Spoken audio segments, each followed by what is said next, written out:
Chapter 45. When you allot the land as an inheritance, you are to present to the Lord a portion of the land as a sacred district, 25,000 cubits long and 20,000 cubits wide. The entire area will be holy. Of this, a section 500 cubits square is to be for the sanctuary, with 50 cubits around it for open land. In the sacred district, measure off a section 25,000 cubits long and 10,000 cubits wide. In it will be the sanctuary, the most holy place. It will be the sacred portion of the land for the priests who minister in the sanctuary and who draw near to minister before the Lord. It will be a place for their houses as well as a holy place for the sanctuary. An area 25,000 cubits long and 10,000 cubits wide will belong to the Levites who serve in the temple as their possession for towns to live in. You are to give the city as its property an area 5,000 cubits wide and 25,000 cubits long, adjoining the sacred portion. It will belong to the whole house of Israel. The prince will have the land bordering each side of the area formed by the sacred district and the property of the city. It will extend westward from the west side and eastward from the east side, running lengthwise from the western to the eastern border, parallel to one of the tribal portions. This land will be his possession in Israel. And my princes will no longer oppress my people, but will allow the house of Israel to possess the land according to their tribes. This is what the sovereign Lord says. You have gone far enough, O princes of Israel. Give up your violence and oppression, and do what is just and right. Stop dispossessing my people, declares the sovereign Lord. You are to use accurate scales, an accurate ephah and an accurate bath. The ephah and the bath are to be the same size, the bath containing 1/10 of a homer and the ephah 1/10 of a homer. The homer is to be the standard measure for both. The shekel is to consist of 20 gerahs. 20 shekels plus 25 shekels plus 15 shekels equal 1 minhah. This is the special gift you are to offer. 1/6 of an ephah from each homer of wheat, and 1/6 of an ephah from each homer of barley.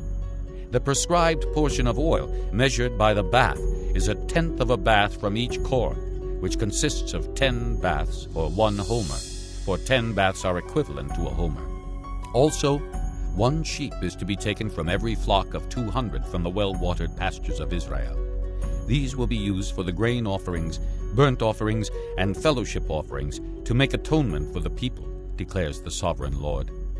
All the people of the land will participate in this special gift for the use of the prince in Israel. It will be the duty of the prince to provide the burnt offerings, grain offerings, and drink offerings at the festivals, the new moons, and the Sabbaths, at all the appointed feasts of the house of Israel. He will provide the sin offerings, grain offerings, burnt offerings, and fellowship offerings to make atonement for the house of Israel. This is what the sovereign Lord says. In the first month, on the first day, you are to take a young bull without defect and purify the sanctuary. The priest is to take some of the blood of the sin offering and put it on the doorposts of the temple, on the 4 corners of the upper ledge of the altar, and on the gateposts of the inner court. You are to do the same on the 7th day of the month for anyone who sins unintentionally or through ignorance. So you are to make atonement for the temple. In the first month, on the 14th day, you are to observe the Passover, a feast lasting 7 days, during which you shall eat bread made without yeast. On that day, the prince is to provide a bull as a sin offering for himself and for all the people of the land. Every day during the 7 days of the feast, he is to provide 7 bulls and 7 rams without defect as a burnt offering to the Lord, and a male goat for a sin offering. He is to provide as a grain offering an ephah for each bull and an ephah for each ram, along with a hin of oil for each ephah. During the 7 days of the feast, which begins in the 7th month on the 15th day, he is to make the same provision for sin offerings, burnt offerings, grain offerings, and oil. Chapter 46. This is what the sovereign Lord says. The gate of the inner court facing east is to be shut on the 6 working days, but on the Sabbath day and on the day of the new moon it is to be opened. The prince is to enter from the outside through the portico of the gateway and stand by the gate post. The priests are to sacrifice his burnt offering and his fellowship offerings. He is to worship at the threshold of the gateway and then go out, for the gate will not be shut until evening. On the Sabbaths and new moons, the people of the land are to worship in the presence of the Lord at the entrance to that gateway. The burnt offering the prince brings to the Lord on the Sabbath day is to be 6 male lambs and a ram, all without defect. The grain offering given with the ram is to be an ephah, and the grain offering with the lambs is to be as much as he pleases, along with a hin of oil for each ephah. On the day of the new moon he is to offer a young bull, 6 lambs, and a ram, all without defect. He is to provide as a grain offering 1 ephah with the bull, 1 ephah with the ram, and with the lambs as much as he wants to give, along with a hin of oil with each ephah. When the prince enters, he is to go in through the portico of the gateway, and he is to come out the same way. When the people of the land come before the Lord at the appointed feasts, whoever enters by the north gate to worship is to go out the south gate, and whoever enters by the south gate is to go out the north gate.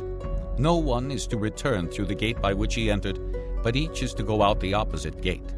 The prince is to be among them, going in when they go in, and going out when they go out. At the festivals and the appointed feasts, the grain offering is to be an ephah with a bull, an ephah with a ram, and with the lambs as much as one pleases, along with a hin of oil for each ephah. When the prince provides a free will offering to the Lord, whether a burnt offering or fellowship offerings, the gate facing east is to be opened for him. He shall offer his burnt offering or his fellowship offerings as he does on the Sabbath day. Then he shall go out, and after he has gone out the gate will be shut. Every day you are to provide a year-old lamb without defect for a burnt offering to the Lord. Morning by morning you shall provide it. You are also to provide with it morning by morning a grain offering, consisting of 1/6 of an ephah with 1/3 of a hin of oil to moisten the flour. The presenting of this grain offering to the Lord is a lasting ordinance. So the lamb and the grain offering and the oil shall be provided morning by morning for a regular burnt offering. This is what the sovereign Lord says. If the prince makes a gift from his inheritance to one of his sons, it will also belong to his descendants. It is to be their property by inheritance. If, however, he makes a gift from his inheritance to one of his servants, the servant may keep it until the year of freedom, then it will revert to the prince. His inheritance belongs to his sons only. It is theirs. The prince must not take any of the inheritance of the people, driving them off their property. He is to give his sons their inheritance out of his own property, so that none of my people will be separated from his property. Then the man brought me through the entrance at the side of the gate to the sacred rooms facing north, which belonged to the priests, and showed me a place at the western end. He said to me, "This is the place where the priests will cook the guilt offering and the sin offering and bake the grain offering, to avoid bringing them into the outer court and consecrating the people." He then brought me to the outer court and led me around to its 4 corners, and I saw in each corner another court. In the 4 corners of the outer court were enclosed courts, 40 cubits long and 30 cubits wide. Each of the courts in the 4 corners was the same size. Around the inside of each of the 4 courts was a ledge of stone, with places for fire built all around under the ledge. He said to me, "These are the kitchens where those who minister at the temple will cook the sacrifices of the people." Chapter 47. The man brought me back to the entrance of the temple, and I saw water coming out from under the threshold of the temple toward the east, for the temple faced east. The water was coming down from under the south side of the temple, south of the altar. He then brought me out through the north gate and led me around the outside to the outer gate facing east, and the water was flowing from the south side. As the man went eastward with a measuring line in his hand, he measured off 1,000 cubits, and then led me through water that was ankle deep. He measured off another 1,000 cubits and led me through water that was knee deep. He measured off another 1,000 and led me through water that was up to the waist. He measured off another 1,000, but now it was a river that I could not cross, because the water had risen and was deep enough to swim in, a river that no one could cross. He asked me, "Son of man, do you see this?" Then he led me back to the bank of the river. When I arrived there, I saw a great number of trees on each side of the river. He said to me, "This water flows toward the eastern region and goes down into the Arabah, where it enters the sea. When it empties into the sea, the water there becomes fresh. Swarms of living creatures will live wherever the river flows. There will be large numbers of fish, because this water flows there and makes the salt water fresh. So where the river flows, everything will live. Fishermen will stand along the shore. From En-Gedi to En-Eglaim there will be places for spreading nets. The fish will be of many kinds, like the fish of the great sea. But the swamps and marshes will not become fresh. They will be left for salt. Fruit trees of all kinds will grow on both banks of the river. Their leaves will not wither, nor will their fruit fail. Every month they will bear, because the water from the sanctuary flows to them. Their fruit will serve for food, and their leaves for healing." This is what the Sovereign Lord says. "These are the boundaries by which you are to divide the land for an inheritance among the 12 tribes of Israel, with 2 portions for Joseph. You are to divide it equally among them. Because I swore with uplifted hand to give it to your forefathers, this land will become your inheritance. This is to be the boundary of the land. On the north side it will run from the Great Sea by the Hethlon road, past Lebo-Hamath to Zedad, Berotha and Sibraim, which lies on the border between Damascus and Hamath, as far as Hazer Hatticon, which is on the border of Horon. The boundary will extend from the sea to Hazar Enan, along the northern border of Damascus, with the border of Hamath to the north. This will be the north boundary. On the east side, the boundary will run between Horon and Damascus, along the Jordan between Gilead and the land of Israel, to the eastern sea and as far as Tamar. This will be the east boundary. On the south side, it will run from Tamar as far as the waters of Meribah Kadesh, then along the Wadi of Egypt to the Great Sea. This will be the south boundary. On the west side, the Great Sea will be the boundary to a point opposite Lebo-Hamath. This will be the west boundary. You are to distribute this land among yourselves according to the tribes of Israel. You are to allot it as an inheritance for yourselves and for the aliens who have settled among you and who have children. You are to consider them as native-born Israelites. Along with you, they are to be allotted an inheritance among the tribes of Israel. In whatever tribe the alien settles, there you are to give him his inheritance, declares the Sovereign Lord. Chapter 48. These are the tribes listed by name. At the northern frontier, Dan will have 1 portion. It will follow the Hethlon road to Lebo-Hamath. Hazar Enan and the northern border of Damascus next to Hamath will be part of its border from the east side to the west side. Asher will have 1 portion. It will border the territory of Dan from east to west. Naphtali will have 1 portion. It will border the territory of Asher from east to west. Manasseh will have 1 portion. It will border the territory of Naphtali from east to west. Ephraim will have 1 portion. It will border the territory of Manasseh from east to west. Reuben will have 1 portion. It will border the territory of Ephraim from east to west. Judah will have 1 portion. It will border the territory of Reuben from east to west. Bordering the territory of Judah from east to west will be the portion you are to present as a special gift. It will be 25,000 cubits wide, and its length from east to west will equal one of the tribal portions. The sanctuary will be in the center of it. The special portion you are to offer to the Lord will be 25,000 cubits long and 10,000 cubits wide. This will be the sacred portion for the priests. It will be 25,000 cubits long on the north side, 10,000 cubits wide on the west side, 10,000 cubits wide on the east side, and 25,000 cubits long on the south side. In the center of it will be the sanctuary of the Lord. This will be for the consecrated priests, the Zadokites, who were faithful in serving me and did not go astray as the Levites did when the Israelites went astray. It will be a special gift to them from the sacred portion of the land, a most holy portion, bordering the territory of the Levites. Alongside the territory of the priests, the Levites will have an allotment 25,000 cubits long and 10,000 cubits wide. Its total length will be 25,000 cubits, and its width 10,000 cubits. They must not sell or exchange any of it. This is the best of the land. and must not pass into other hands, because it is holy to the Lord.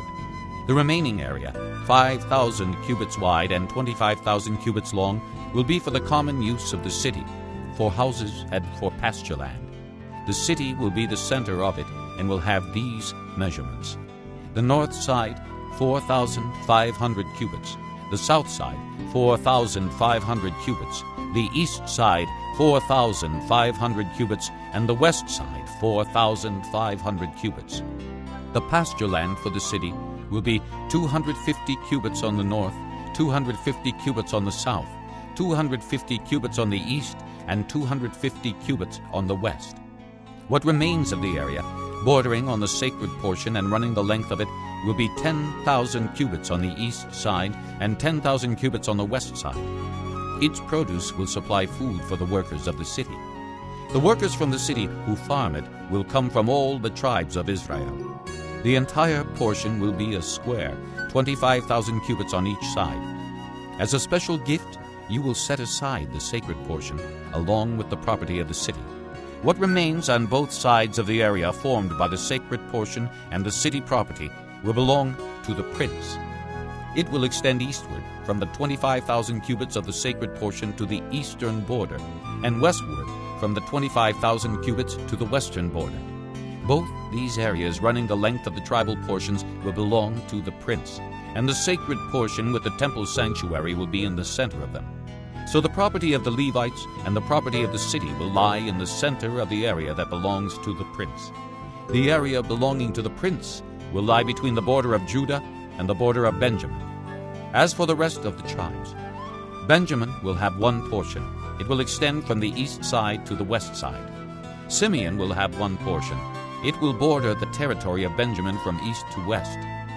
Issachar will have one portion. It will border the territory of Simeon from east to west. Zebulun will have one portion. It will border the territory of Issachar from east to west. Gad will have one portion. It will border the territory of Zebulun from east to west. The southern boundary of Gad will run south from Tamar to the waters of Meribah Kadesh, then along the Wadi of Egypt to the Great Sea. This is the land you are to allot as an inheritance to the tribes of Israel, and these will be their portions, declares the sovereign Lord. These will be the exits of the city. Beginning on the north side, which is 4,500 cubits long, the gates of the city will be named after the tribes of Israel. The three gates on the north side will be the gate of Reuben, the gate of Judah, and the gate of Levi. On the east side, which is 4,500 cubits long, will be three gates: the gate of Joseph, the gate of Benjamin, and the gate of Dan. On the south side, which measures 4,500 cubits, will be three gates: the gate of Simeon, the gate of Issachar, and the gate of Zebulun. On the west side, which is 4,500 cubits long, will be three gates: the gate of Gad, the gate of Asher, and the gate of Naphtali. The distance all around will be 18,000 cubits, and the name of the city from that time on will be, "The Lord is there."